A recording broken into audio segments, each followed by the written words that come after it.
Have you ever noticed that some of the most ambitious sci-fi movies crash and burn at the box office, only to be hailed as masterpieces decades later? It's almost poetic. The films that dared to dream the biggest often fell the hardest. But time has a way of correcting mistakes, and no country has felt that pattern more deeply than Japan. For decades, Japanese filmmakers have poured their hearts, souls, and entire budgets into science fiction. They've built impossible worlds from scratch, combined art with philosophy, and chased the kind of imagination that Hollywood would never dare touch. And more often than not, audiences rejected them. But that's the funny thing about visionary art. It rarely fits in its own time. So today, we're uncovering the forgotten failures that became future classics, movies that bombed, broke studios, and baffled critics, but eventually rose again as cult legends. These are 11 Japanese sci-fi box office bombs that were actually great. Bye-Bye Jupiter, 1984. When Star Wars reshaped cinema, every country wanted its own space epic. Japan's answer was Bye-Bye Jupiter, a movie that looked like a blockbuster on the outside but felt like a philosophy lecture in disguise. Released in 1984 by Toho Studios, it was one of the most expensive Japanese films ever made. The plot? In the 22nd century, Earth is overcrowded, resources are gone, and humanity's last hope lies in a desperate plan to terraform Jupiter. That sounds thrilling, but audiences expecting lightsabers and space dogfights got long conversations about population ethics and existential dread. Instead of good versus evil, they got humanity versus itself. Critics called it dense, pretentious, even boring.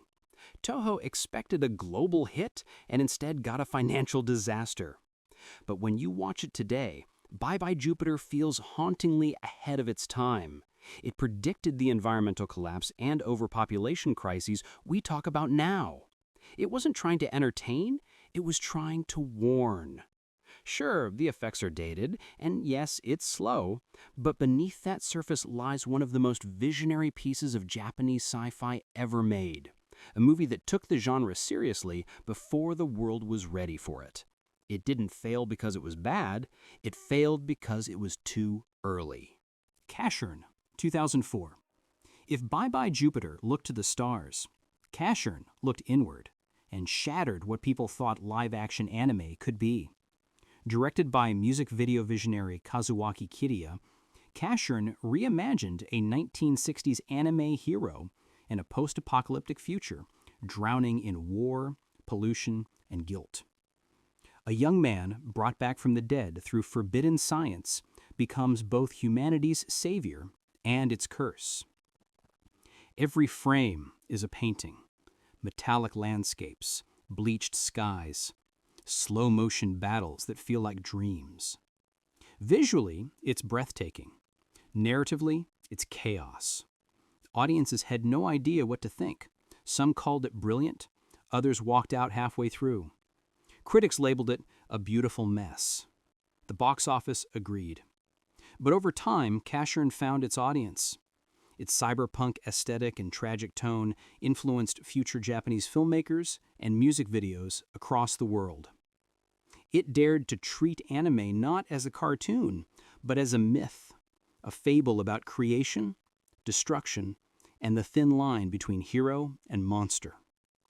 In 2004, it was dismissed as pretentious. In hindsight, it was prophetic. It didn't imitate Hollywood. It built its own world and waited for everyone else to catch up. Submersion of Japan, 1973. Before disaster movies were popcorn entertainment, Japan made one that felt far too real. Submersion of Japan asks a single question: what happens when your homeland literally begins to sink? Adapted from Sakyo Komatsu's best-selling novel, it had the biggest Japanese film budget ever at the time. Toho expected something grand, a blockbuster about survival and courage. Instead, they got a national tragedy. For 2 hours, audiences watched cities collapse, islands vanish, and governments struggle helplessly. There were no heroes, no happy endings, just quiet despair. People went to the theater expecting escape. They left feeling haunted. Critics said it was too depressing, too slow, and too close to home. But 50 years later, it feels almost prophetic. In the miniature effects of sinking towns and tidal waves remain astonishing, but it's the emotional realism that lingers. In a country constantly reshaped by earthquakes and tsunamis, submersion of Japan feels less like fiction and more like warning. At the time, people called it bleak. Now it feels brave, maybe even necessary. Virus, Day of Resurrection, 1980. Some films are born unlucky.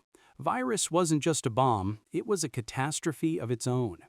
Released in 1980, it was Japan's most ambitious international production ever.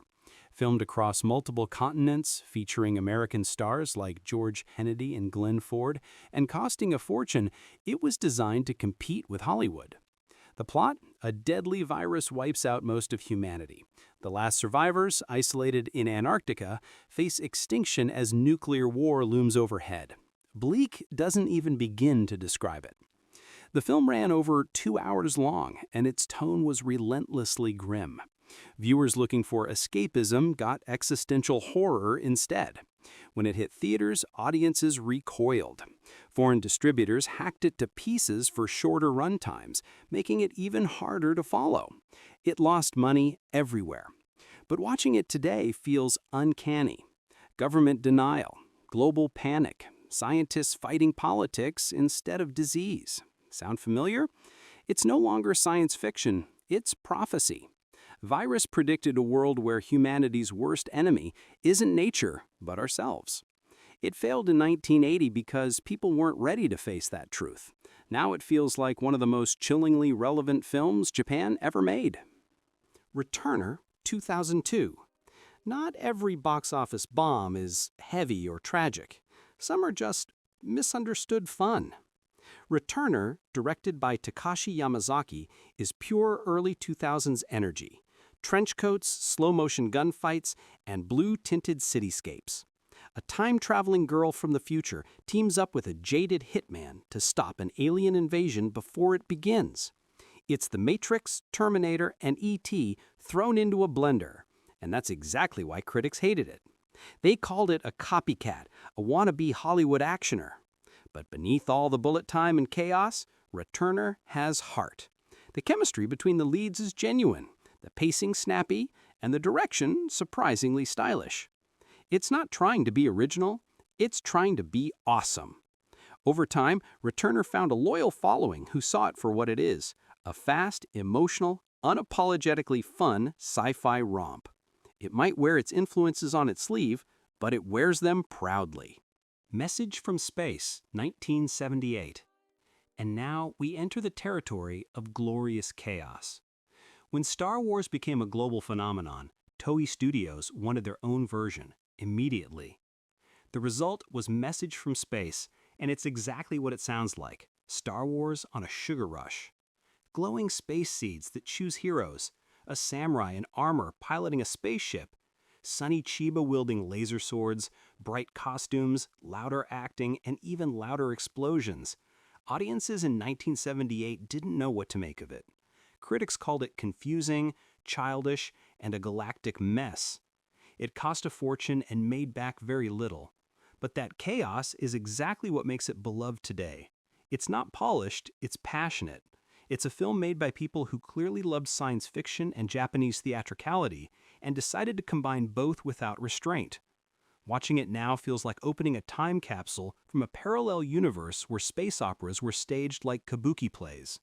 It failed because it was too weird for 1978, but in 2025, weirdness is currency. Zeiram, 1991. If Message from Space was cosmic mayhem, Zeiram was industrial nightmare. Released in 1991, this low-budget gem follows Iria, a stoic female bounty hunter who hunts a terrifying alien in a deserted cityscape. That alien, a biomechanical monster with a human face protruding from its helmet, is one of the most unsettling creature designs in Japanese film history. Mainstream audiences ignored it. It barely played in theaters. But sci-fi fans, anime lovers, and VHS collectors latched on immediately. The practical effects, the martial arts choreography, the strange cyberpunk energy, it all clicked. Akira became a cult icon, eventually spawning an anime prequel series. The film's handmade aesthetic, gritty, tactile, real, gives it a unique energy modern CGI can't match. Zeiram is proof that you don't need money to make something memorable. You just need imagination and the courage to let your weirdest ideas live. Casshern Sins 2008. By 2008, the Casshern name returned again, this time as an anime, and once again it refused to play by the rules. Viewers expected fast fights and heroics. What they got was stillness, silence, and philosophy. Casshern Sins reimagined the classic hero as a cursed wanderer in a ruined world, hunted by robots and tormented by guilt. Each episode unfolds like a dream, slow, symbolic, and devastatingly beautiful. Fans of the original anime hated it. Ratings tanked, merch sales flopped. But critics quietly began calling it a masterpiece. It's not just a reboot, it's a meditation on death, redemption, and the meaning of existence. Its washed-out colors, ambient music, and reflective tone feel more like art film than anime. Commercially, it failed. Spiritually, it soared. Sometimes reinvention means alienating everyone until the right audience arrives years later. Space Travelers, 2000. If there's one film on this list that truly captures the spirit of misunderstood genius, it's Space Travelers. The premise sounds ridiculous. 3 clumsy criminals rob a bank and take hostages. While trapped inside, they and their captives begin to imagine their characters from a sci-fi anime called Space Travelers. Reality and fantasy blur until you can't tell which is which. The heist becomes secondary. It's really a story about ordinary people escaping their dull, broken lives through imagination. But in 2000, that message didn't land. Marketers didn't know how to sell it. Was it a comedy? A drama? Sci-fi? None of them fit. It flopped quietly. 2 decades later, people rediscovered it and saw the brilliance. It's not about science fiction at all. It's about what fiction does for us. It reminds us that imagination is survival. That's the magic of Space Travelers. It never needed a spaceship, just hope. Battle Heater 1990. Every country has that one film that's so bizarre you think it must be a joke. For Japan, that's Battle Heater. Released in 1990, it tells the story of an everyday katatsu, a heated table found in nearly every Japanese home that becomes possessed and starts murdering people. Yes, a killer table. It's slapstick, it's horror, it's science fiction, and it's completely unhinged. Critics didn't know whether it's a laugh or leave. Audiences avoided it entirely. But over time, cult fans turned it into legend. Battle Heater is gleefully absurd but technically clever, blending stop-motion effects with surreal humor. It's like watching a lost Twilight Zone episode written after a fever dream. What makes it endure isn't the premise, it's the audacity. It's a movie that says, why not? And means it. It may have bombed, but it's unforgettable, and in cult cinema, that's the real victory. Gunhed 1989. Finally, we reach Gunhed, the film that tried to bring Japan's love of mecha robots to live-action glory. Released in 1989, Gunhed follows scavengers exploring a ruined fortress controlled by a rogue supercomputer. Inside, they awaken a hulking war machine, Gunhed, and get dragged into a battle between man and machine. It had everything: towering sets, practical robot effects, and a gritty cyberpunk aesthetic. But the script was a mess. Critics found it confusing, and audiences, spoiled by Hollywood's Aliens and RoboCop, weren't impressed. Financially, it was a disaster. Artistically, it was a milestone. The film's tactile design, heavy machinery, dripping oil, real metal, makes it feel physical in a way digital effects never could. It quietly influenced a wave of darker industrial sci-fi across Japan's 1990s film scene. Gunhed didn't win hearts when it came out. But it proved one thing: Japan could build its own vision of the future. Messy, gritty, and entirely its own. So there you have it.